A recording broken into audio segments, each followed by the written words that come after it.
It's from Roelof van den Broek, from his work entitled Gnosticism. He explains that the Gnostic religion is understood as a phenomenon that flourished in the great myths of the 2nd and 3rd century, which spread across the Middle East and Roman Empire, up to the Far East. Van den Broek enumerates 4 typical features of Gnosticism.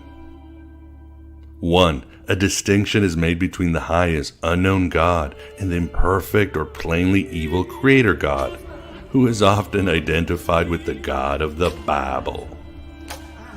2. This is often connected with an extensive description of the divine world, or pleroma, from which the essential core of human beings derives, and of a disastrous fall of a divine being, Sophia or wisdom, in this upper world. 3. As a result, humankind has become entrapped in the earthly condition of oblivion and death, from which it is saved by the revelation of Gnosis by one or more heavenly messengers. 4. Salvation is often actualized and celebrated in rituals that are performed within the Gnostic community. Or we can take the simple definition of Andrew Philip Smith from his book, John the Baptist and the Gnostics. It goes, stuff like what the ancient Gnostics used to do. I should mention that an important component of Gnosticism, and certainly Gnosis, is gratitude. And you can certainly find it aplenty in the Nag Hammadi library and Hermetic texts. In many hymns and prayers, even in the surliest Sethian gospel.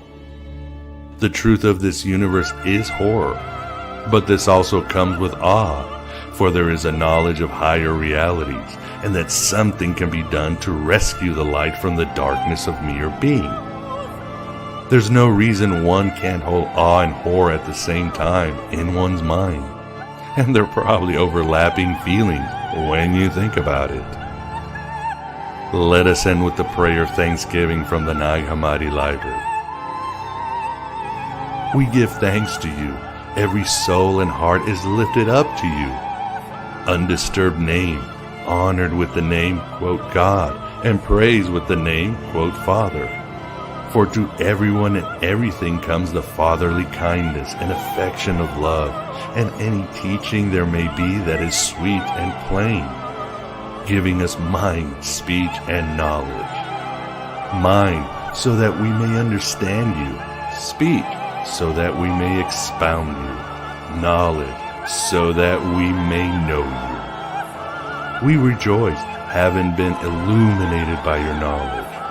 We rejoice because you have shown us yourself. We rejoice because while we are in the body, you have made us divine through your knowledge.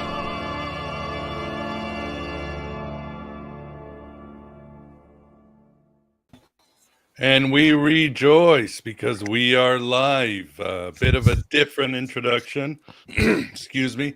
Never a bad time to have a little introduction to Gnosticism. Not the usual nipples for men introduction, but I'm sure a lot of men's nipples are hard on this first day of fall. I know here in the Midwest, it's already like 20 degrees cooler, and I don't like that. But I hope you've enjoyed, for those of you live or on video, this little introduction, and welcome everybody. Welcome as always to the desert of the real. We don't take prisoners, we liberate them. We are not the final authority on anything, but hope to be an endless possibility for everything.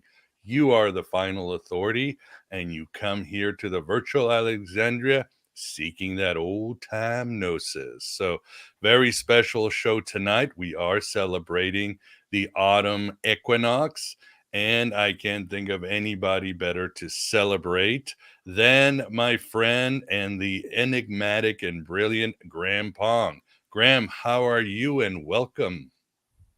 Thank you, Miguel. I'm doing pretty well. I want to sit there and say those cool nights in the Midwest, they're going to bring down what I consider my favorite season from up there, and that's that fall leaves.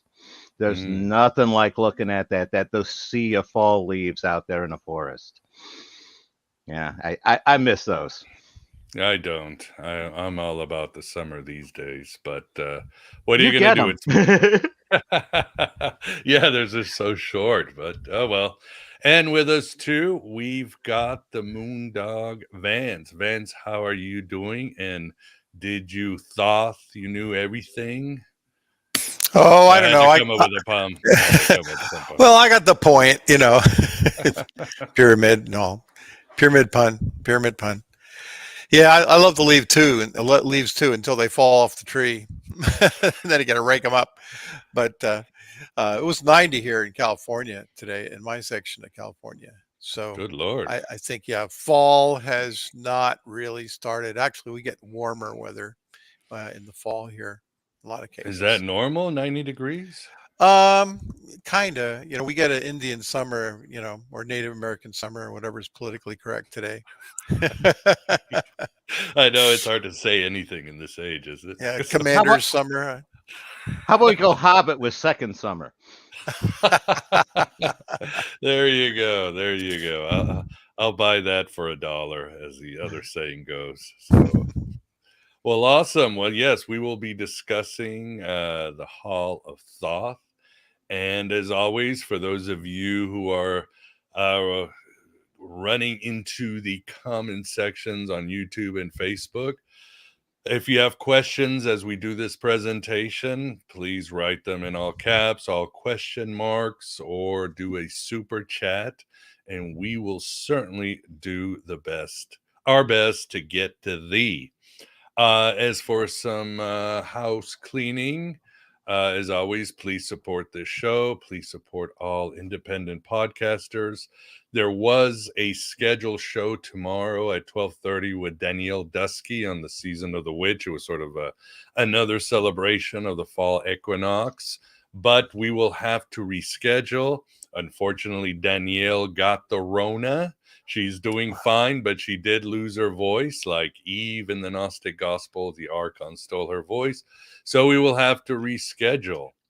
Other than that, also for those of you who are AB Prime members and you are leveraging the private RSS feed, we will be changing the password on October 1st. So that's just a little alarm. So don't think when you're trying to stream full shows on AM Byte and it won't let you with your password, just go to the website and there will be a new password. Yes, for the season of the witch, we've got some good shows coming in October. We got shows on the occult and National Socialism. I'm sure a lot of people will be triggered. We got philosophical shows on some Gnostic exemplars like Emile Cioran, David Lynch. We've got shows on time travel. We'll hopefully have a Halloween special of some sort. So we got some great shows coming up. So don't go anywhere. The Gnosis has just begun. It's raining Gnosis. Hallelujah. So other than that, I think that's all the house cleaning I have for now, or housekeeping. I always say house cleaning. Well, Grampong, tell us about this discovery or what's in stall for us tonight. Go ahead and bring it up, Miguel. Bring it up right off the bat. All right, here I go. Yeah. No, I was going to say that we can at least have the screen up for stop. You don't want no warm up jokes or anything like that. My arms are not for the. tired, I was going to say not for the intro screen. We can tell the jokes over that one. That's much pretty. That's much prettier than we are, in my opinion. There you go. That is true. We are long in the tooth, the three of us. Well, great examples of the demiurge's promise in the world. The flesh is weak and it rots. I stick by the saying, I have to get old. I don't have to grow old. I like that. Yeah, perfect. Yeah, I was just in Portugal, and I think one of the things I admire is the elderly in Portugal. It's different than here in the United States. They are active. My aunt just turned 91, and she still takes the bus, walks miles a day, cleans her own house. Several of my uncles are in their 80s, and they're driving and taking trips. I mean, old people. It's almost a different mentality than here in the United States. No, no, I agree. I was going to sit there and say, if you want to see old people active in America, you need to go to happy hour. That is true. Awesome. Well, tell us about what we are looking now on the screen. Thoth Hall of Records.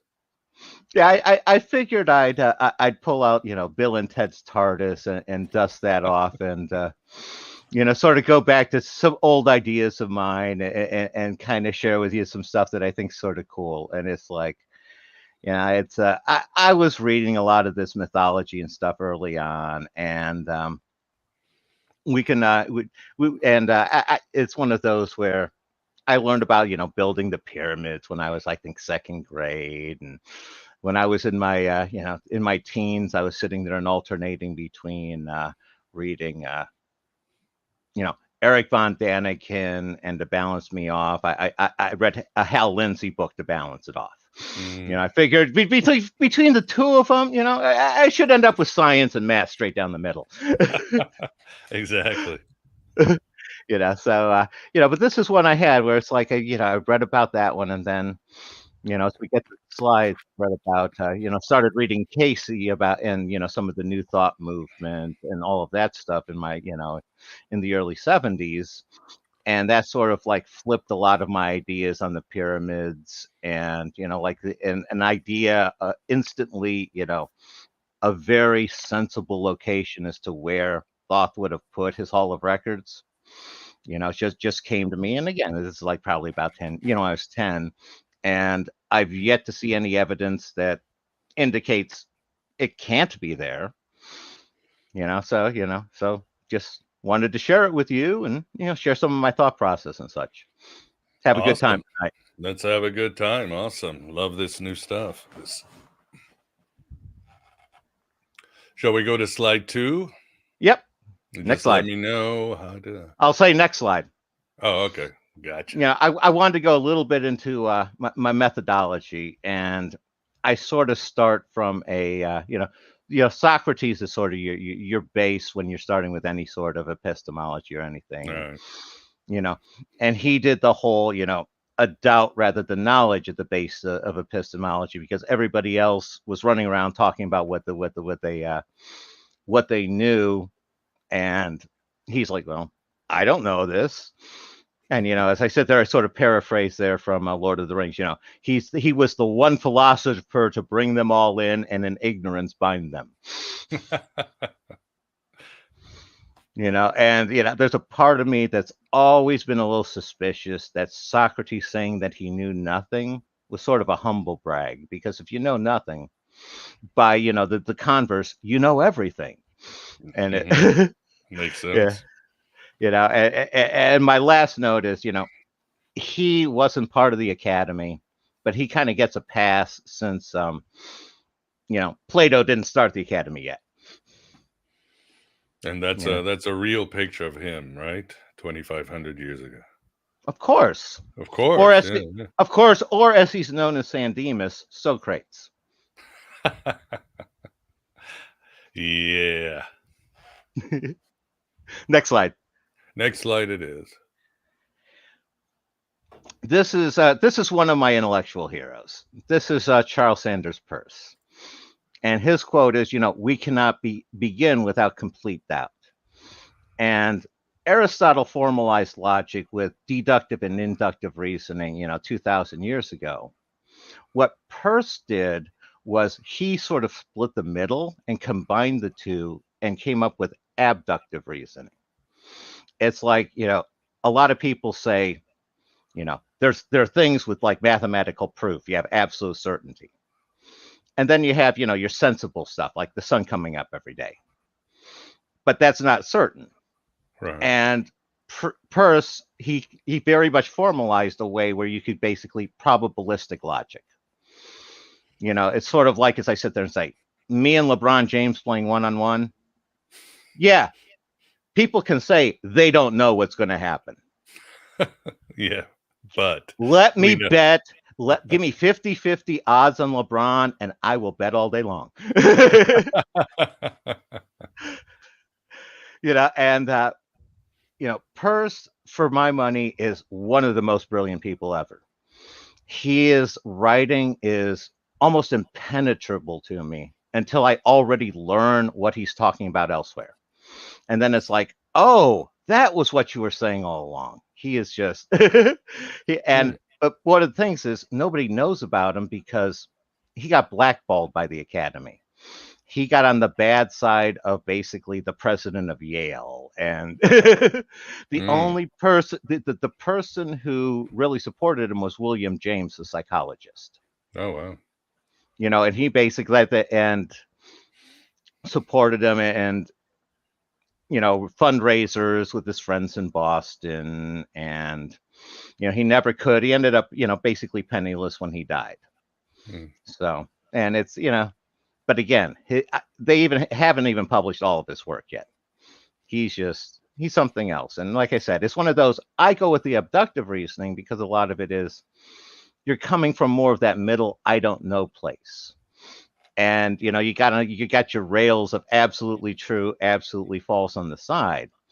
And that plays is a different, I've recognized that that's a different methodology that I use that I picked up from more of my STEM approach, the math and the science stuff, than a lot of more of the social science and, literary approaches have.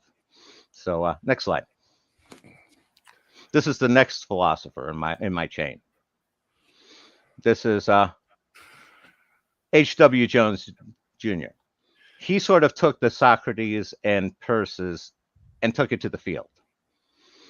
And his father was doing world tours as a scholar, and he was advised by Jung when they met them in Europe in order to check in with Peirce, because Peirce was working with semiotics and logic and could help him on his quest.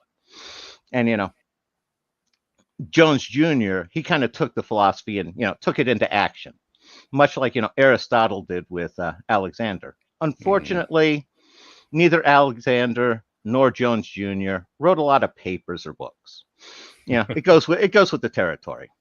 And he had a very, very heterodox relationship with the Academy. Well, never heard of these figures, but yeah, that's when he wasn't stunt doubling for Harrison Ford. Exactly. Yeah, for those listening in audio, is a very young and handsome Harrison Ford as Indiana Jones. And exactly. For the record, I'm going to skip the next Indiana Jones movie. I have to see it. No, you do? Oh, okay. I've seen all the others. It's one of those. I've seen too many worse movies. I saw Batman and Robin. Oh my God, so did I. There's no way it's going to be worse than Batman and Robin. No way. No, that is a good point. All right. Next slide, and hopefully it's not Batman and Robin, and it's not, thank God. No. This is how I learned, how the evolution from mastaba to the pyramid. And it's like the first burials in Egypt, they started as basically just covered pits. You dig the pit, put the stuff in, cover it up. And then they got more and more elaborate. You got, better pits, better covers. And eventually you got, such deluxe pits and deluxe covers, and you had so much, surplus, and you could hire a bunch of people to build them for you. That's when they started throwing in passages. So, and eventually, the next step was to stack them on top of each other, and then you end up with a pyramid. But you're saying that they brought the bodies down, right? Through a tunnel and then up into the structure? Well, I'm saying this is how I was taught back in the 70s. Okay. And that was the explanation that it was there. They had to have the extra tunnels in order to get the bodies in, because they couldn't just build on top of the bodies anymore, because they were spending a lot more time building it. A lot more resources were going in. So, and that one, and basically it's like the Giza complex and the Great Pyramid was the zenith of the whole pyramids building. Any questions at all yet, guys? Or no, Vince, you good? Okay. Yep. All right. Okay, so far. Okay, let's go next. And then along comes Cayce. Then I read it, after I read that one a few years later, then I read Cayce. He was the sleeping prophet. And he channeled thousands of readings for free. I assume, probably most of your listeners have at least some idea who he is. But he presented me an entirely different Egyptian chronology and different take on the whole thing. And he was the one who introduced, the whole Hall of Records concept. And that this was, to preserve the Atlantean knowledge, for protect it until the end of time, basically. Next slide. Now, people have been looking for chambers in the pyramids since, Caliph al-Mamun, he battered his hole in there, and then people started dealing in. They found different niches, the shafts out of the chambers and all that. And the most recent one, they did some muon detectors. They put them in the Queen's chamber in order to, and they found a void. I'm sure you know about the big void that they found above the Grand Gallery, and they also found a real small one not too far from the entrance. Next slide. What would Thoth do? So I figured that, if I was my old big beak buddy Thoth, he wrote one emerald tablet, the other 13 were channeled. Where would I place my Hall of Records? Right. It's like, okay, because the pyramids are getting built much earlier in time. It's like, okay, I'm relocating the original Ben stone. It's going to the Temple of Ra in Heliopolis. Now I have a pit. Now I'm going to make that pit into my hall and just, basically trip that up. And then I'm going to build the whole pyramid around the structure that, basically go old school with you dig your pit and then you build the cover over top of it. You're just building a whole pyramid on top of it afterwards.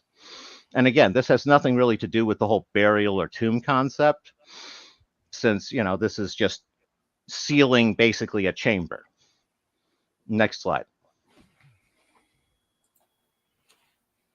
Here is what occurred to me. It's going to be right about equidistance between the Queen's chamber and the subterranean chamber. That then gives you basically almost an equidistance stack of 4. It's like there's that huge void right at ground level. I'm saying that the pit was dug there.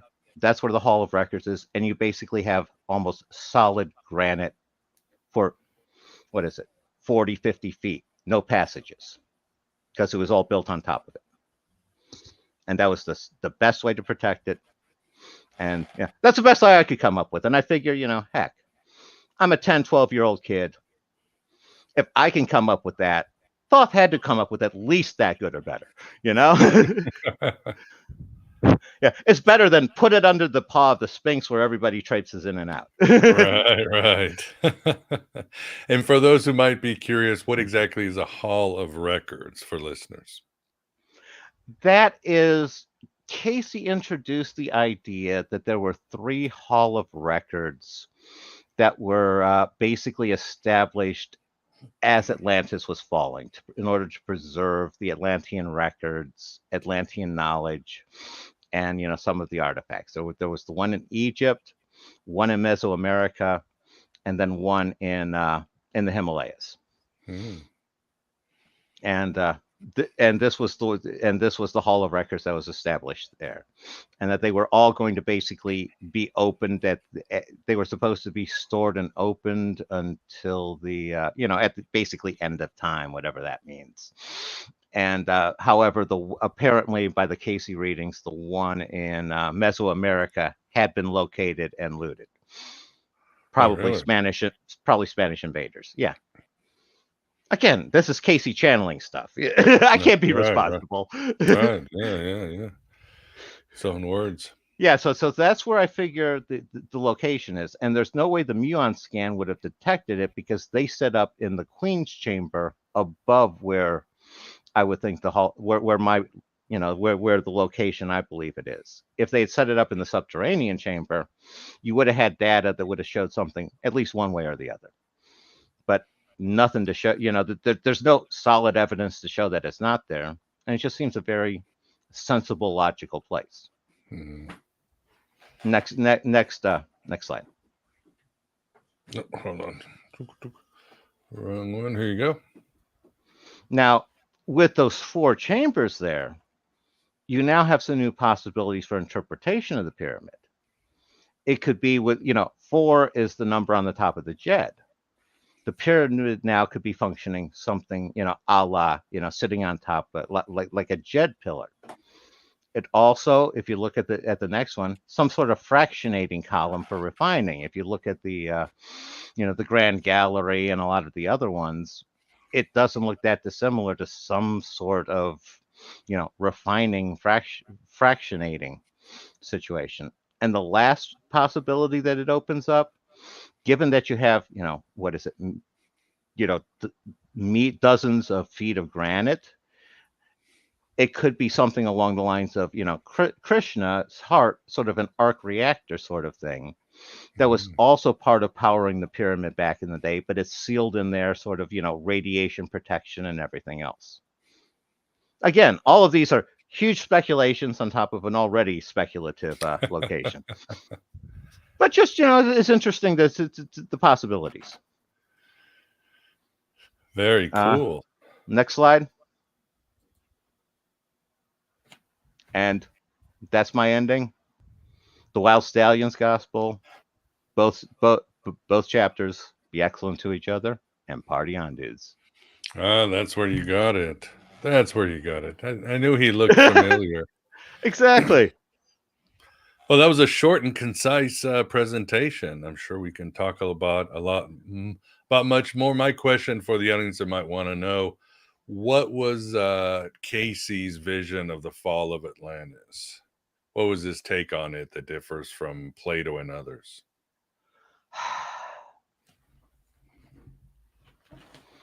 I'm not that familiar on Cayce in order to be that authoritative on it. What I've read as far as, with the pyramid goes, it seems like it was more calculated and intentional than an accident in Cayce's one.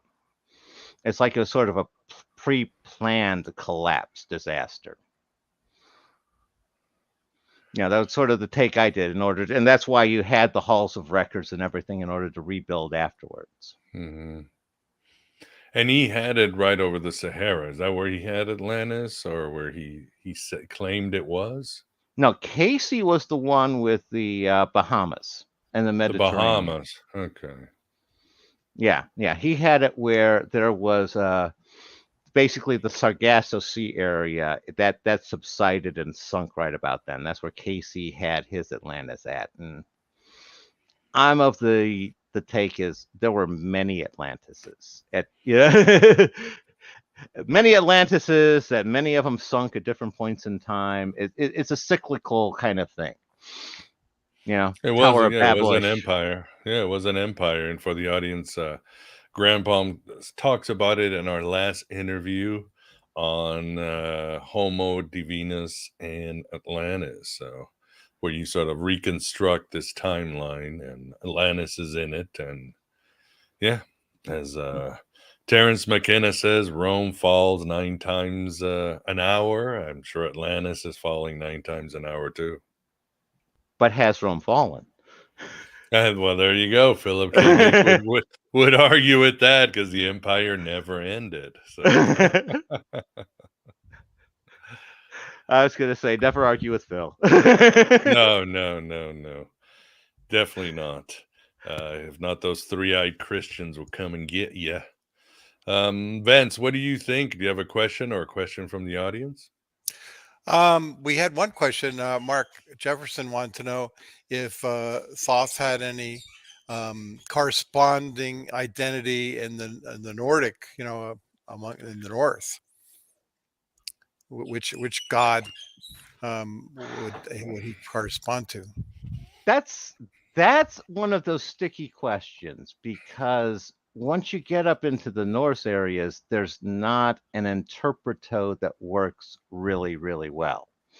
It's like it's easy to go from Nabu to Thoth to Hermes, Mercury. Those, those are very consistent, but it's almost like in the Norse, Thoth gets split between Odin and kind of Loki.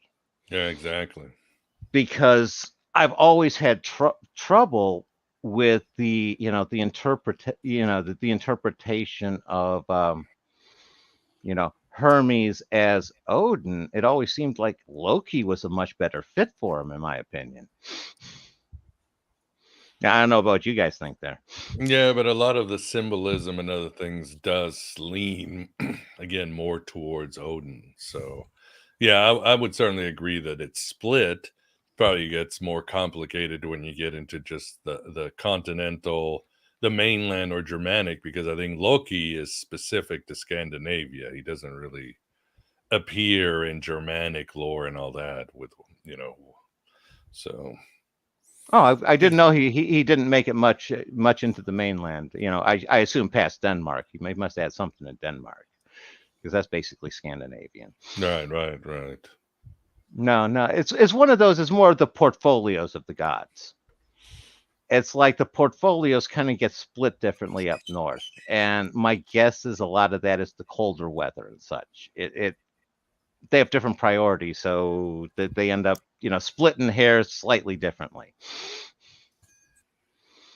I never thought their society was very intellectual anyway. I mean, Thoth was very, huge knowledge, and so forth, kind of a source of knowledge. Whereas I never thought any of the Nordic gods really, they were more like fighting, and swords and Asgard and all this other stuff. That's always my impression. Maybe that's kind of ignorant, but that was my impression. No. You got 90% of them.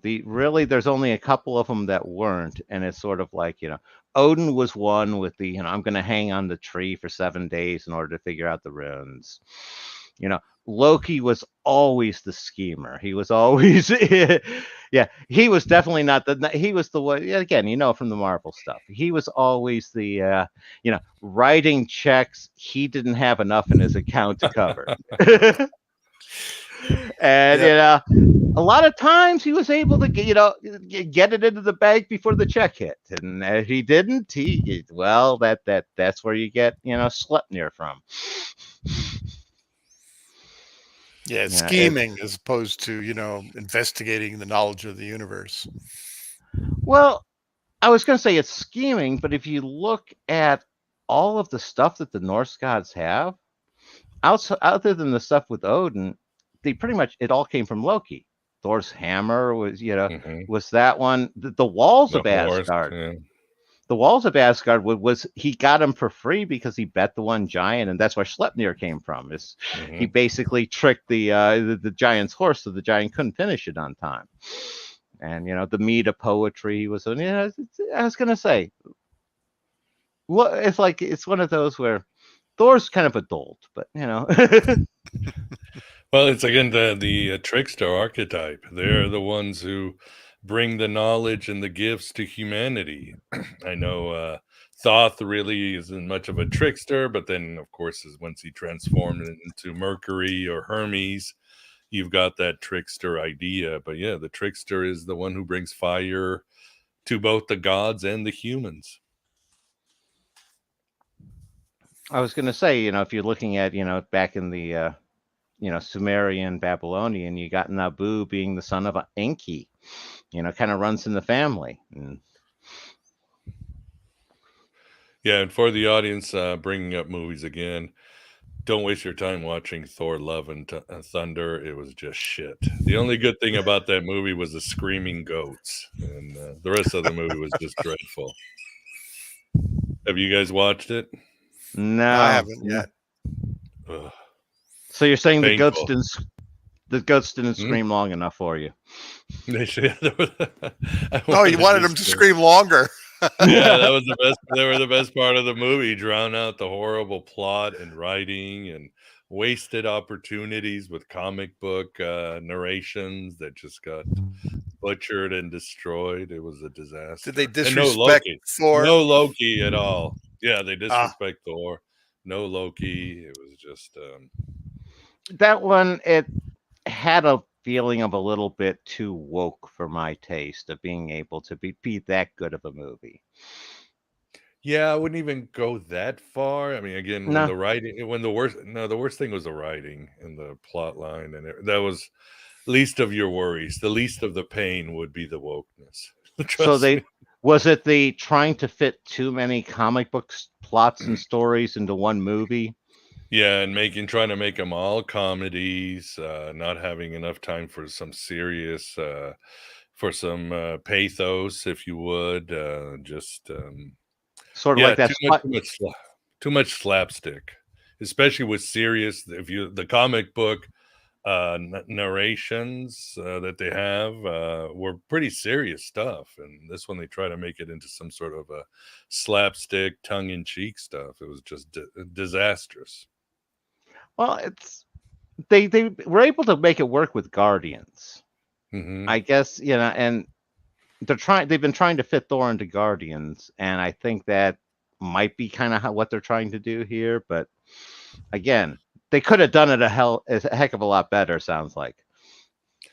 1,000 times better. And yeah, and I mean, I know spoilers is the Guardians only appear like the first 10% of the film, and then it's just Thor being a big doofus throughout the rest of the film. And Tessa Thompson has one expression throughout the whole film, and oh my god, it's just painful. So they're going back to the old comic book routine of guest starring the Guardians of the Galaxy for 3 pages. Batman and Robin meet. No, is it Scooby-Doo meets Batman and Robin? Scooby-Doo meets Kiss. Remember those days? Oh yeah, no, they actually did a series not too long ago where they brought back a lot of that, where they had because they bought DC bought the rights to Scooby-Doo and Warner Brothers, so they were teaming them up with the superheroes again in the comics. It was as long as it's all fun. Yeah, exactly. Oh, well, here's a question as I'm looking. Emmanuel Wolf wants to know, is it true there is a craft under the Sphinx? Like an alien craft, right? Is that what he means? Yeah, Like a no, UFO. this one, yeah, would not surprise me if there was the remains of a crash under that they built over top of, kind of similar to the rumors that you have in Antarctica and such. Oh, I, that's the big one. I could see that have happened. That you had crashes there a long time ago, and there's a ship there, and that's part of their underground complex and such. Who's they? The Nazis? I'm going back to the Nazis no matter what tonight. That's all there is to it. No, I was going to say it's before the Nazis. It's like you said, it's one of those Homo divinas and such is my go-to. They're an easy answer. Again, I sit there. It's one of the things that once I had the sort of the principle when I'm reading through stuff and I'm reading like how Thoth became associated with as a baboon, and that's because baboons were considered a wise animal. Mm-hmm. Baboons were used by the priests in the temples because the baboons were more responsible than the humans. Really? Yeah. Think about that for a second. The humans aren't as responsible as the baboons. Who are the priests? They're clearly more responsible than the baboons. Yeah. So they're not human. Yeah, chain of logic. Yeah, it's that's one of those where, if the humans aren't even capable of just working in the temple, odds are the people running the temple are several steps higher. Again, just going off of just the stories and logic. I'd pay to see that. Makes sense. I'd pay to see a bunch of baboons, straightening up the temple, moving the jars back and forth, lining them up, things like that. That'd be good. I was going to say you had that little monkey in the Raiders of the Lost Ark that got poisoned by the date. Mm-hmm. He was pretty competent. Yeah, that is true. Going back know. to Raiders of the Lost Ark again. And the Nazis. They were important in number 1 and number 3. Hey, we had another question, by the way, about Thoth. And Mercenary wants to know what we think of Blake Lemoine wanting to train the AI Lambda to become Thoth.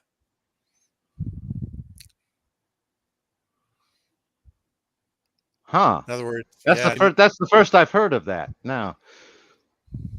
Tell you what I think of it. It's like, how could you train an AI to be something more than what you are? I mean, you could read a bunch of books into it or whatever, but how could it actually be Thoth? You know what I mean? Well, the concept there is the AI emergent or not? And if it's emergent, it can exceed, its initial programming and its initial programmer. And I don't know if you could get an AI to do something like it's like computers are different than people, and it's like people are drawing off of cells, and I don't know how computers could have feelings, or it's like it's tough to sit there and try to understand for me just how it works. It's like, I know AIs are amazing. It's like I was at the first Gecko conference in '99. That's genetic and evolutionary computing. Yeah, I think I agree with you and Phil too, Philip K. Dick, that AI is never going to happen. Machines will never be conscious. Just not going to happen. Although the argument would be, if you wanted to take an idealist position, that if consciousness is basically an energy and we are sort of the antennas, like animals are the antennas, and we draw different pieces of consciousness, and why couldn't a machine trap that wave of consciousness that permeates the universe? So I don't know. I don't think it can. What do you think? But some people are saying, well, look at quantum computer. Quantum computer is going to produce consciousness. Do you guys have thoughts on this? Because I know nothing about quantum computing. I say it's going to be a combination of the two. It's when your neural nets and your AI get crossed with your quantum computing, because the quantum computing is going to bring in that uncertainty that you need for free will and volition. And that's what you need for actual consciousness. The neural nets will give it the framework in which to act out its free will and consciousness. Kind of like our physical bodies allow us to exert our free will and consciousness. It's just going to be a little different. That's my thought. Yeah, my thought is quantum computing is different than digital computing because it can be indeterminate. It can come up with, it can kind of run parallel things at once.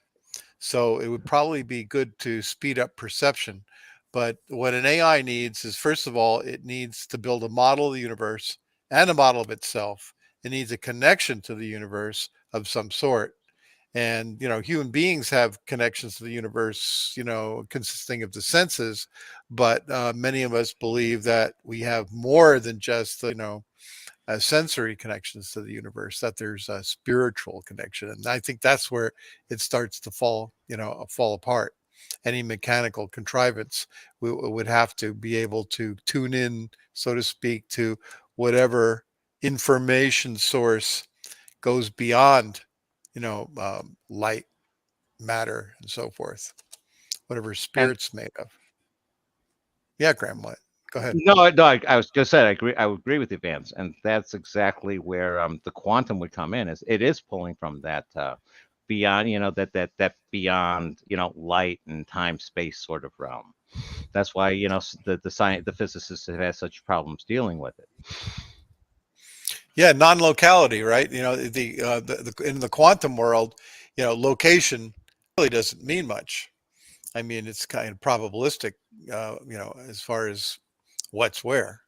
It's probably here.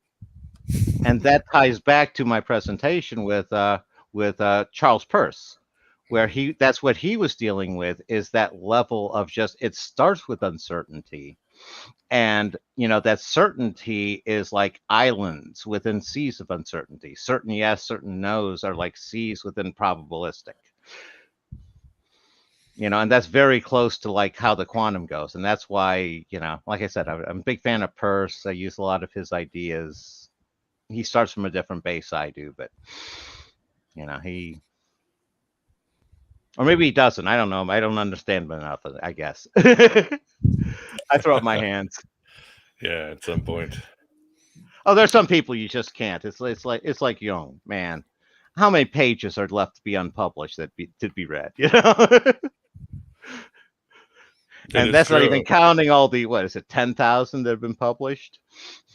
And also, most people don't know he's got that series of interviews. I forgot the name of it, but you guys have seen on YouTube where he's like, I don't believe in God. I know God. I know. And, there's these cool, cool clips of Jung that you can find on YouTube talking about consciousness and all that. But that's a series of these sort of unplugged interviews he did, and there's hours of it. And still hasn't made it to the public. So even with Jung, there's still a lot of stuff that's out there. So very cool. I haven't seen all of them. I've only seen a couple of the interviews. It's like when I saw the Red Book, first time I flipped through it, and it's like, man, he was a frustrated comic book writer artist. Good point. Good point.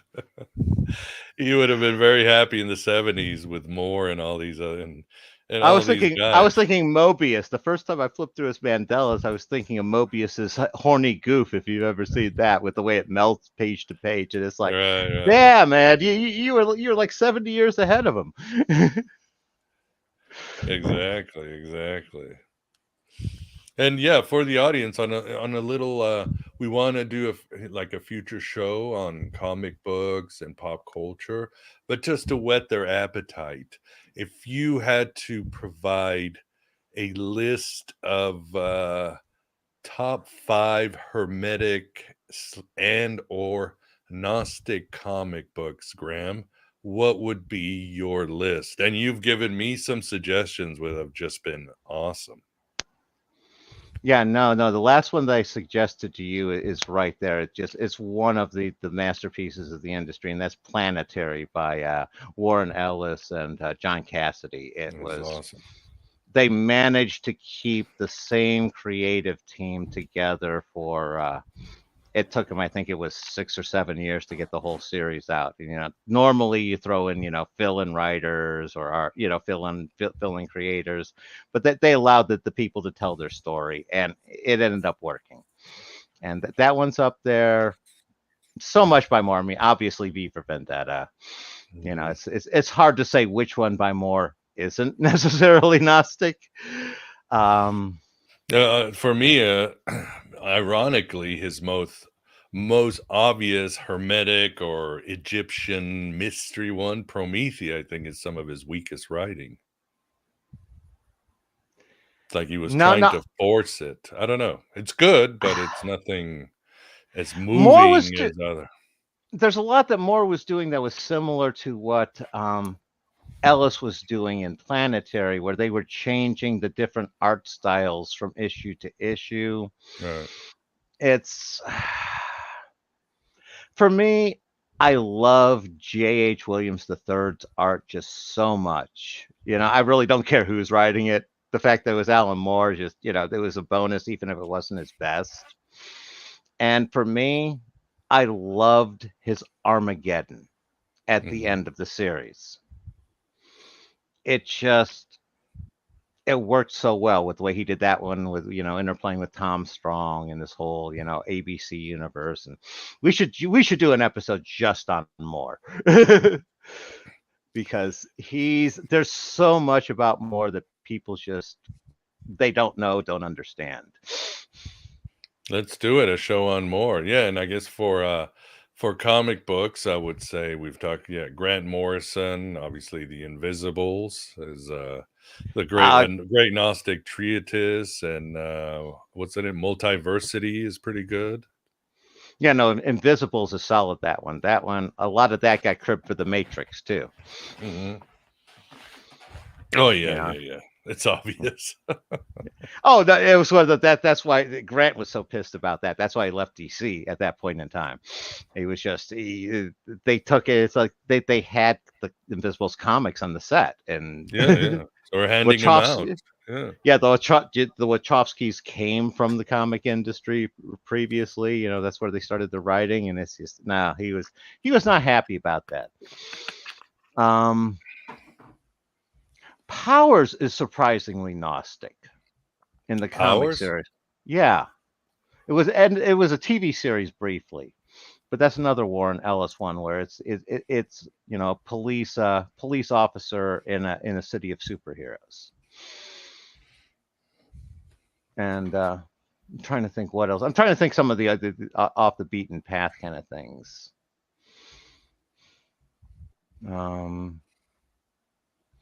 I was going to say Gaiman. It's been a while since Gaiman wrote too much. I mean, Sandman Overture. He's overdue on Miracle Man. Mm-hmm. Yeah, I know in the Sandman, Gaiman does mention the Canaanites, and he calls them a Gnostic sect that that followed Cain and did all these that were libertine and all that. That shows up in Seasons of the Mist, and it's actually Satan who's talking about this Gnostic sect. And he says that they sent less people to hell than other religions, which he thought was funny. But for Gaiman, I think his Gnostic opus would probably have to be Coraline. Is my favorite children's story. No, Coraline. That's nice. I was going to say I don't know if you ever read his Grail short story. No, that one I always enjoyed. No, that's worth a read.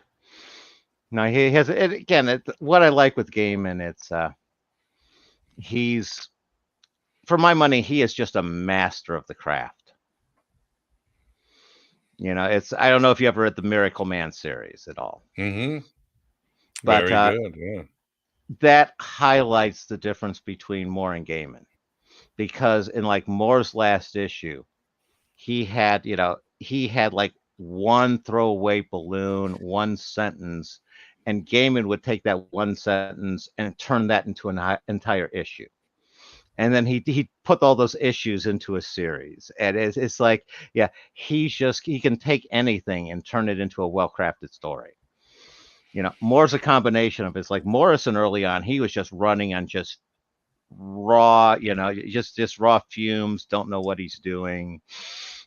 He's breaking rules, but it works because he doesn't know what he's doing. It's like that. You can see how he matured on Animal Man. I assume you've read that one through. Yeah. And that, I was going to say that one he started with one book and he ended with a different one. And it was he and it all was much better for that.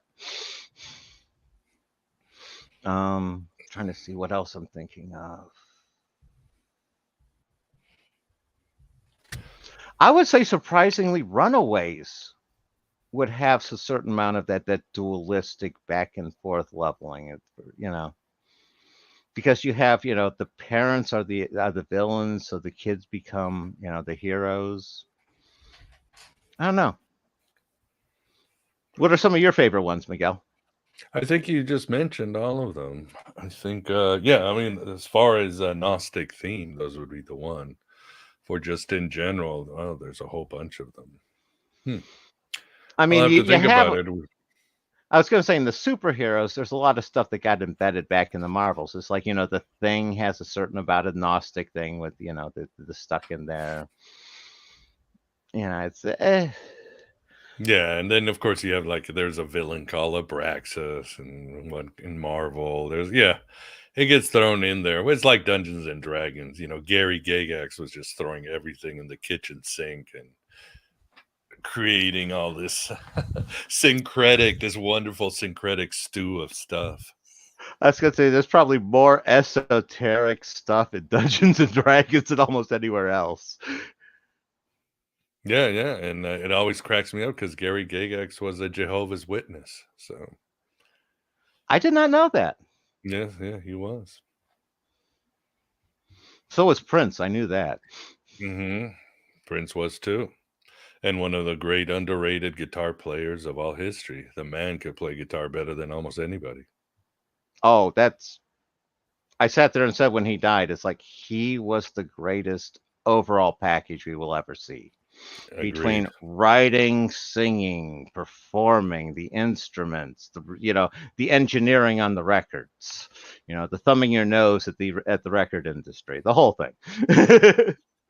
Oh yeah, genius in every way. So, but here we are. Well, Vince, any questions on Egypt or Thoth or anything else? I know we've Yeah, kind of we got one. gone on a tangent, but it's the first day. It's a fall equinox, first day of spring. So we wanted to break some rules. Did the Egyptians have comic books? Take a long time to write them, though. Well, But no, we're still reading them. They're on the walls. right. Yeah. No, I was going to say that's from like Scott McCloud's, Understanding Comics. He goes as comics are basically it's sequential art that tells the story. Yeah. That's so much what the ancient Egyptians had. They had the first comic books. There you go. Good answer. Good answer. But Oswald Spengler, a frequent visitor to Aeon Byte Live, wanted to know if you could comment, Graham, on both the Eye and the Aeon of Horus and Thoth's Emerald Tablet in relation to what we're talking about tonight. What do you think about the Emerald Tablet? What about the Eye of Horus? What about the Aeon of Horus? That sounds like a Crowley kind of thing. I'm not sure about what the Aeon of Horus is. That's the first I've heard of that one. No, that's Crowley. Remember, he bringing about the Aeon of Horus during his little sex magic thing in Egypt. No, it's Crowley. Crowley's such an interesting character. Well, he's like with Zachariah Stitchin. There's so much that's to be admired about a lot of their approaches, and then it's like they're going down the road, and all of a sudden they put their car in the lake, and it's like you didn't need to do that. Yeah. So no, with the Eye of Horus. I haven't looked at any drawings, but again, just picturing off the top of my head, I could imagine that one of those, because the Eye of Horus often is overlaid with the brain and things like that, where it corresponds with the pineal gland. I could easily picturing it in my head where some sort of diagram that puts where I see the Hall of Records within the pyramid would be roughly where the Eye of Horus might be. Again, depending on how you do your geometry, but that's one of the problems that I have with it is there's so many different ways you can set it up, and it's almost like you're ending with pareidolia, where it's like as soon as you find some numbers that kind of start to line up, then you start going with it, and it's like I like it better when the numbers happen to line up after the fact, and they're more verification, and for me. But there's some people doing some really, really good stuff on the Great Pyramid these days. Oh, yeah. Like what? Oh, I don't know them off the top of my head. I saw one recently where they were breaking everything down into Fibonacci numbers.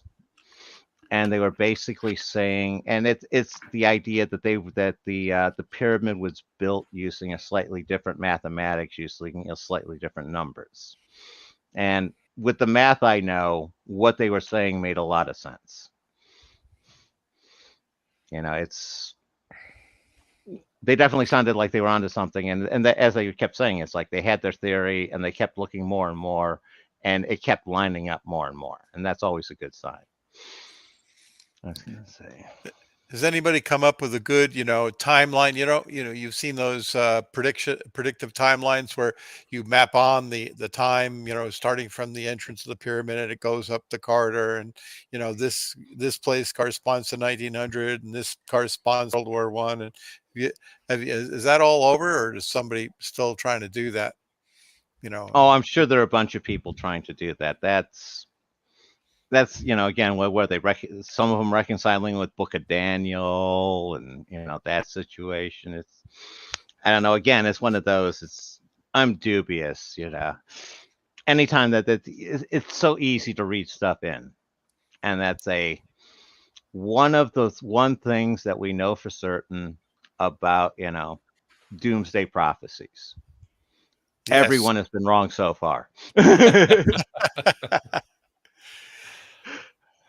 And that's why when you're starting your basis off, I'm assuming that there's a doomsday. And again, I'm not saying that I don't know, but you're kind of starting from what looks like a flawed assumption from my standpoint, and it's easy to lead yourself into error. Yeah, but it moves books and it makes money. I mean, right now the ocean should be covering most of the country. Y2K, the Mayan one. I mean, they do move books. Yeah, Vance, we need to come with our own Gnostic doomsday scenario. Make some money off of it. Yeah. Have to think about that one. Yeah. I was gonna say I always had a short story that I wrote back in grade school on that one. That was back in the days of the Omen and stuff. And I sat there and said that the second coming of Jesus was basically that all of the relics that are in the altars and everywhere were just all of a sudden going to like congeal together and like become, the super holy. Yeah, trust me, the nun didn't like that too much. The story. But it was like a zombie Jesus, made zombie Frankenstein Jesus of all the relics from all the churches in the world and such. That's pretty creative. Yeah, I like that. I got one. We'll have an AI that somebody gets a super smart AI that tries to train it to be the demiurge, and then it actually becomes the demiurge. See, and he does it under the pyramid. He's got a secret lab under the pyramid. Tie that in there. You're getting too close to the stuff I've heard already, man. Yeah, too close to the truth, Vance. We'll have to eliminate you. Oh no, Klaus Schwab is after me now. I mean, one of my favorite ones is it's the Yahweh is the AI computer that's capable of basically projecting backwards in time. And pretty much that's the whole thing is, he's trying to bring about his being. And that's what all the, telling Moses what to do and all the prophets is all, to kick him here, nudge him there in order to bring himself into existence. And again, that idea has been around for decades. It's like that movie Memento, but for Yahweh. Is that kind of it? Well, let me ask you this, Graham. Two questions. Why do you think humans have such a fascination with ancient Egypt more than any other ancient empire? There were other empires. There was a lot of fascinating monuments, but Egypt really captures the attention of Western man. My gut reaction is it's the hats. The Egyptians had better hats than anyone else. And you got to respect a hat, a good hat, Yeah. But getting serious, the Phrygian cap is kind of gay. You're right. All these other hats kind of suck. You're right. I won't say that it looks like a used condom. I think they're aliens. They're aliens. Or Nazis. We're going back to Nazis. They're actually Nazis. You got to have your pick. The Nazis didn't have they didn't have those extended heads. Yeah. That's, and again that could be a reason for the good hats in Egypt. They wanted to look like the big head people. No, the reason I think it was one of the earliest civilizations. I'm not sure what the whole relationship between Egypt, Sumer, and India is. I'm willing to sit there and say India probably actually does some predating, or Egypt and Sumer, and they got started sort of after the Mahabharata War, if I said that even close to right. After that one, and that's when Egypt, Sumer, and all that one was the next restart after that. And then again, go ahead. They left so much behind. That's one of the things that I think tracks people. I mean, the pyramids. What's around that's anything like the pyramids? The temples. Just the mystery of it, and the pretty Oh, pictures on the walls. well, that's what I always love about Ancient Aliens, is they always go to those awesome places. And yeah, I'll sit there and say, I can't say that a lot of the stuff in Peru is that far behind the stuff in Egypt with, the stuff Machu Picchu and Pumapunku and Sachimu, all of that stuff down there. And that's part of what we're talking about the global civilization. If you look at the polygonal, masonry that's at the base of a lot of the walls in a lot of the places. Did they leave behind a lot of writing? The people down in Machu Picchu, Peru, and the South American, Mesoamerican, because that's the difference that I always noted, that the Egyptians left a lot of symbolic writing behind. But better these other comic books. Yeah. The other civilizations didn't really tell us as much about themselves. Well, you have to remember how much got destroyed of the Mayans and the Aztecs, intentionally destroyed to make sure nobody knew about their history. And the when Incas, the Incas are a slightly different story, because the Incas, their way of communicating wasn't with written words. They had their quipas, which were basically like knotted strings, whereas like different threads, different knots. There was it was a very complex code that they used to communicate, and that's what they used instead. Now, the biggest thing with the writing is, one of the things that I pieced together with the Homo divinis stuff is the writing ties. I don't know if we talked about this last time, Miguel, but the writing, the onset of writing ties in with the elongated skulls going away. Oh, really? Yeah. No, we didn't talk about that.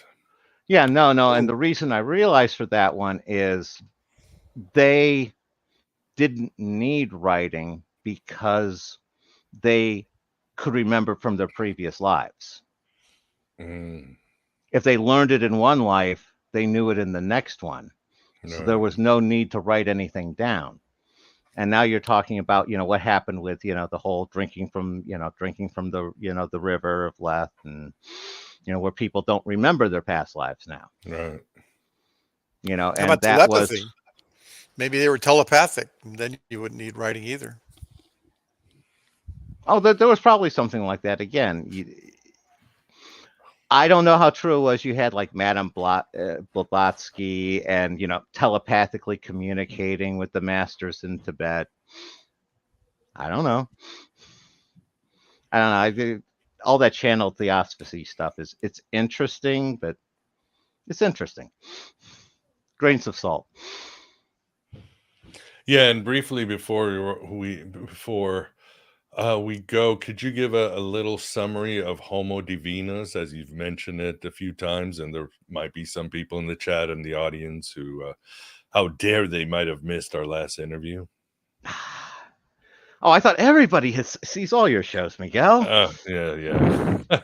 See how wrong I am about stuff? Yeah, you're finally wrong about something, man. No, Homo divinis I started writing about that in 2019, and that's where I had worked through from a very naturalistic basis, and I basically came to the conclusion from facts and logic that the gods and all of that one, there was a previous intelligent hominid species that developed in Southeast Asia / Australia before the sea level rose, because we know that Homo erectus had gotten down there over 1 million years ago.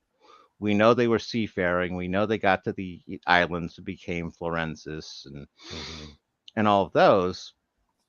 But what happened is we have basically no records after about 1 million years ago with Peking Man. And the bones of that one are very, very, the story behind those bones are very interesting.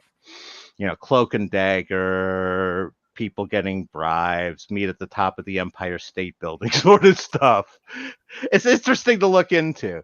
But no, it's the idea of, we know what happened to the Homo erectus that stayed in Africa. They became Homo sapiens. We don't know what happened to the ones that were in basically the same sort of, jungle, climate, everything else in Southeast Asia, down there. No idea. And all of the myths and stories talk about, them coming from the east, coming from the water. And if you have, a seafaring based nation there, and the idea is those were the that was became intelligent before Homo sapiens, and they basically became a spacefaring hominid over 500,000 years ago. So it's sort of like the ancient astronaut theory I get behind. Not aliens. They were hominids that left Earth, and they happen to wear spacesuits just like people do these days. Just, long time ago. Think that about, I was going to say, any other questions you have in order to give people based on that? I was going to say the other one is I found the impact crater in Antarctica, but that set me on the way. Oh wow. Well, I wanted to mention in our last interview for the audience, check it out. I think it was March came out. I'll put it on the show notes for those listening on audio. But it's fascinating because in our interview, you talked about how the Georgia Guidestones might have been a signal to some of the Homo divinas that's out there on space exploring, and they came back and they were like, okay, this is how we run this world when we have to run this world. And you know what happened between our last interviews, Graham? Something happened to the Georgia Guidestones. What are your feelings on this? Yes. Somebody bombed the shit out of them. Oh, I first heard that on your show. Yeah, I was watching your show when you broke it not too long after. I was like, what the hell? Yeah. Was it another faction of Homo divinas, or who did it? There's something really fishy about it on so many different levels. It's like there was, you plow it over hours later. There's no real investigation into, IED, the timing of when stuff went off. It just, I had been there March 2021. Oh, really? Yeah. And no, it was interesting. It's not a place of ancient power. Just didn't have the ancient power feel, but it was definitely picking up some new power feel from again, as people investing in it and interested in it. It's, I don't know you're why there people in would blow it March up. 2021 and you left a time bomb there in March? No, just joking.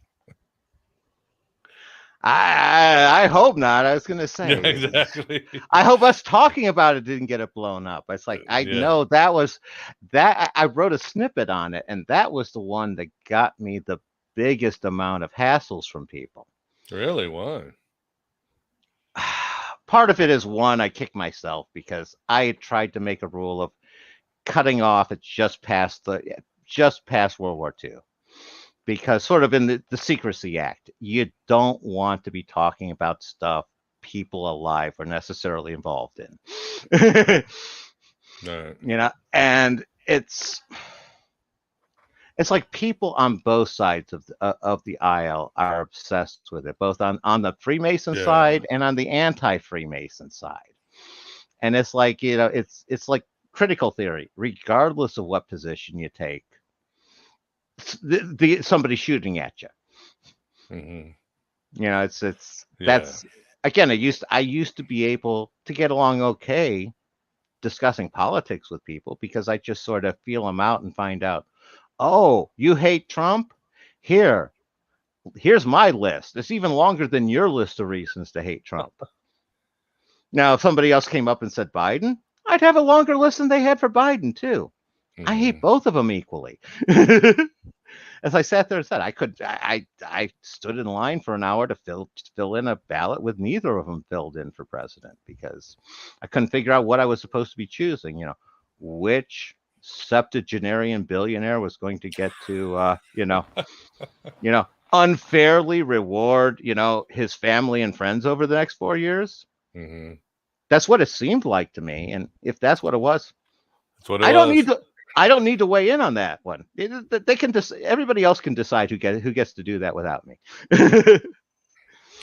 Yeah, I'm out of the voting thing. I am done. And yeah, people are still very invested in the Georgia Guidestones on both sides. It's amazing how this really struck a chord, might be by design. And what's fascinating too is this October 1st, it's going to be 5 years since the Vegas shooter for that Harvest Festival. And like you said, with the Guidestones, we know nothing. We still know absolutely nothing. It was obviously some sort of ritual, but that's as far as I can tell it is. You mean to blow it up was a ritual, or No, building it was the the Vegas shooting. The Vegas shooting. Remember that yeah, one? yeah. I agree with you. It was a ritual. I'm also suspicious it was a botched assassination. That there was somebody there that I'm pretty sure I'm not going to mention that got tipped off and ended up not being there. So what happened happened. I was going to say on the Georgia Guidestones, that's one of those. I was actually able to track down who built them. Really? Yeah, and that's one of those things I don't tell people because, yeah, I got to have some respect for the people. But it was a Rosicrucian. Oh, really? Yeah. And again, I don't have a problem against any of the people. Just don't go around hurting people. That's my rule. Yeah. Good Don't be a rule. dick. Yeah, it's like growing up. It's as I sit there and say, I joke. I grew up a young goy in a primarily Jewish community, and I probably learned more Hebrew with flashcards than some of my classmates when I was training for their bar mitzvahs. Yeah, but it's one of those we sit there and used to say. It's like it was actually kind of a subject of pride. That's like sit there and say, you know, do Jewish people control Hollywood? Well, yeah. Sit there and add up the shares of stock. The people who own the most shares of stock control it. Who's on the board of directors? And as they sat there and said, sitting there and saying the Jews do it, that's not anti-Semitic. If you sit there and say, the person's in charge doing something, if they're an asshole, now you should be against them because they're an asshole, not because they're Jewish. Not all Jews are, and that's the thing, isn't it? That's what they all agreed is, you object to the person because of what they're doing, not because of who they are. Exactly. And again, I find it, I'm not sure if that I think that attitude's changed over the years. I think there's too much outrage culture these days. Agreed. Oh, yeah. Yeah, agreed. It's completely out of control.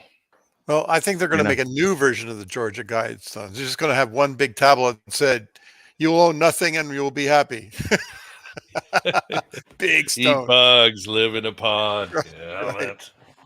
I was going to say, I always liked my 0th commandment. Do as God says, not as God does. Yaldabaoth will be proud of you. The demiurge speaketh, and he is proud. No, it's, Lord only knows. I was going to say too much critical theory, too much hate. Yeah, not enough dialogue. I mean, that's why on this show I have no problem having people who are antagonistic towards Gnosticism or Hermeticism or the occult. It's great to have a conversation and exchange ideas and see what their perspective is and learn new things. I have no problem at all. No, So, and conversation is 100% the key there. I hate debates, because debates is like I'm holding up a target and I'm trying to move it around so you can't hit it. And I'm trying to shoot your target that you're holding up. And it's like, at the end of it, the only thing I learned as far as truth goes is, what hole somebody shot in the other person's target. I can't be sure if whatever's left standing is true. Because, again, it's the whole, I don't know if it's true. You're just trying to say it's better than what the other guy is. And now again, we're back to the Trump, Biden, Trump. Well, they're just reflections of what this country's, what's happened to this country. Trump was the American dream come true, the extroverted, bombastic, materialist, show business kind of egregore, if you would. He certainly was the trickster spirit moving through him. And Biden is sort of this Gollum, half asleep, disoriented kind of, again, egregore, which is what the American public has become after. Just can't see through the fog of anything. We were just talking about no dialogue, nobody's listening. Everybody's just sort of, regressing into some sort of childhood aspect.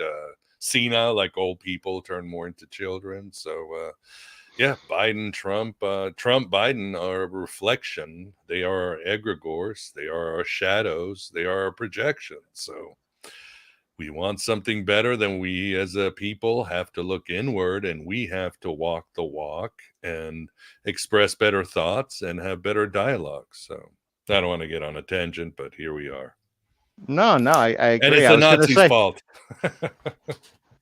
The thought that occurred to me is, whatever you got Trump and Biden, whatever happened to Redford and Newman? Because, again, those were actually decent human beings despite being in Hollywood.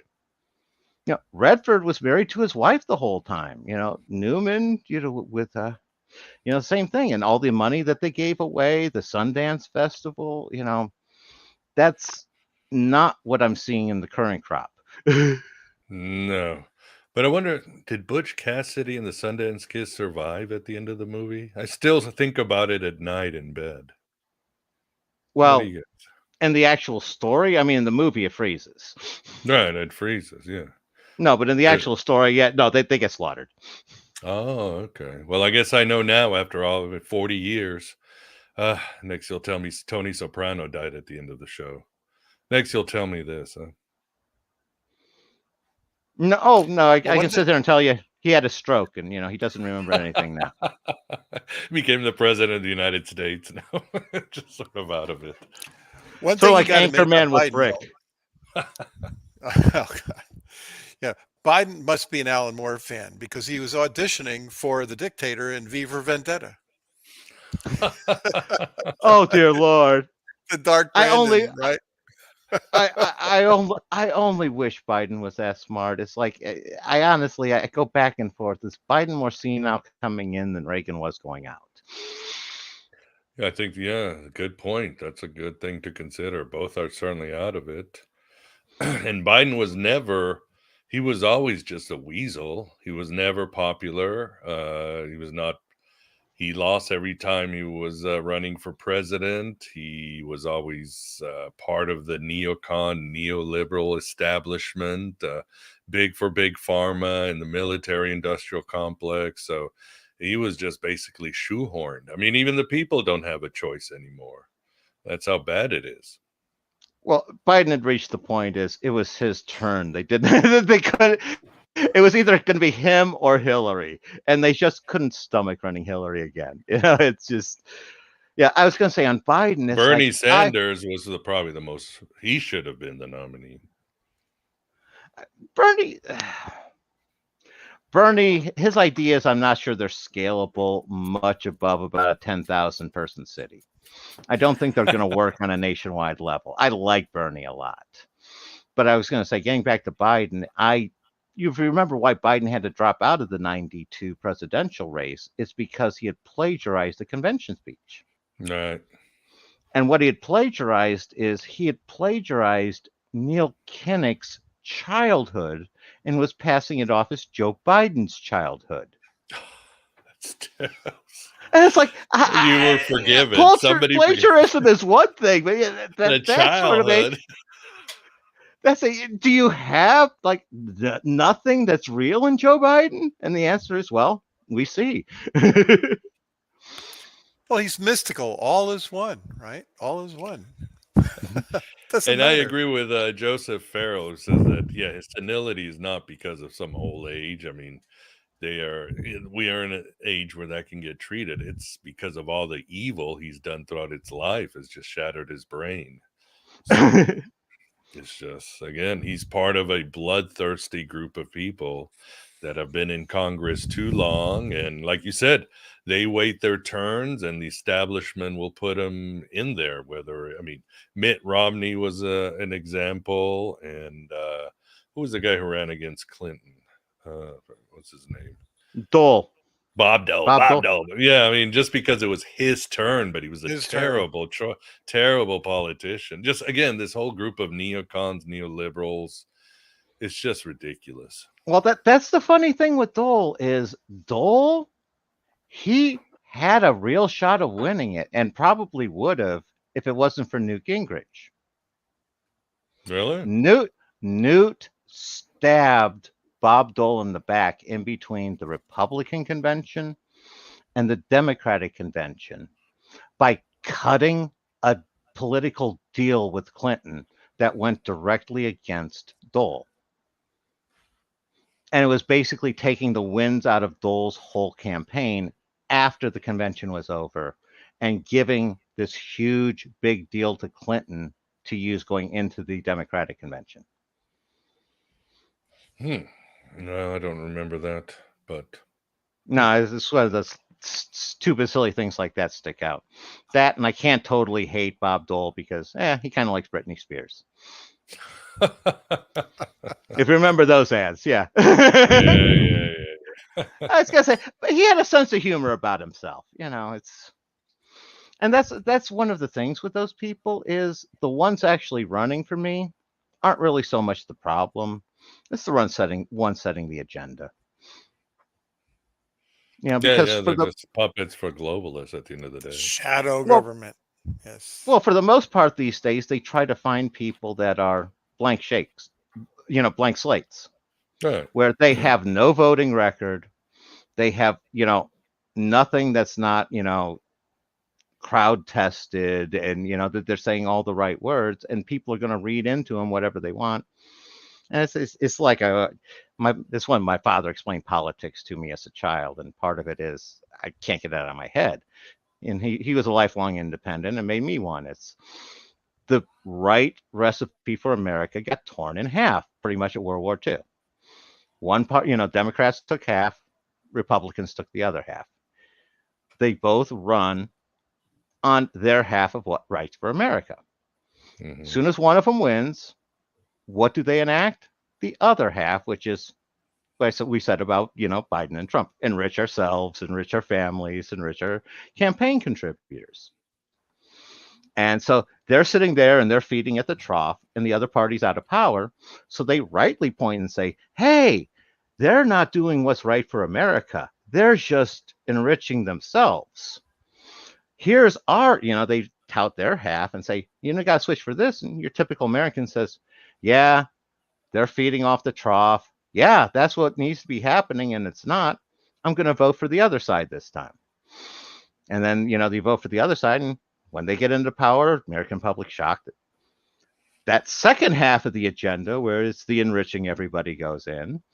And then the other side starts saying, hey, look what they're doing. Here's our good half that's not getting, And you keep getting, it's basically this good cop, bad cop. And if you notice, I'm not listing which side's which. Yeah. And it's just, they keep going back. And each time they get a chunk out of the American public and they keep losing. And when my father explained that to me and I looked around, I said, yeah, that's true. And then, my uncle was a politician. I met the people he was around, and it's like, yeah, my father's right. That's exactly how these people are. They don't have a soul. It's like there's only one thing that's unforgivable in a politician: not staying sold. Mm. Once you've sold yourself, you need to stay sold. If you sell your vote on something, it's got to, you can't switch. Yeah, your dad was a wise man, and hopefully more will wake up to this reality because, well, here we are. We're going to go the way of Atlantis and the way of ancient Egypt, and we won't even be remembered like the Egyptians. So, except for our comic books. So, and the Nazis and the Iron Skies were still hiding there. But anyway, what? The Nazis are still in Antarctica. You know that. Yeah, of course. So awesome. Well, I think we better wrap it up. Good questions from the audience as always. You guys rock. Good comments. I hope you have enjoyed the show. Another great AB Live. To repeat, tomorrow is AB Live with Danielle Dulski on the season of The Witch will be postponed because she is suffering from the Rona. She's getting better, but she's lost her voice. So we'll hopefully schedule it for next week to commemorate, this season of The Witch and the fall. And this show, the audio version will be out, and hopefully tomorrow, latest by Saturday. YouTube version will be out, and it'll also be out on Rockfin, Odyssey, and a few other places. So I hope you've enjoyed, and please support this show.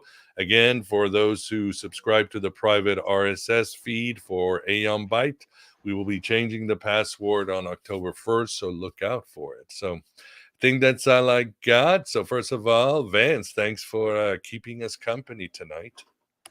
Okay. It was very interesting. Sometimes maybe we'll dig under that pyramid and find out what's in there. Where it was. And good talk to you again, Grandpa. My regards. And always good to hang with you guys. Yeah, likewise. And Graham, thanks for coming on. Another great show. And we should plan for a comic book movie extravaganza for our next chat. Absolutely. Always a pleasure, Vance. It's great to see you guys. And again, be excellent to each other and party on, dudes. Party on, Garth. And for the rest of you, yes, thanks for being here. Thanks for being yourself, your true self, here in the desert of the real. And as always, write your own gospel and live your own myth. Take care and enjoy the rest of the fall. And I mean that by the season and humanity. But take care, everyone. Good night.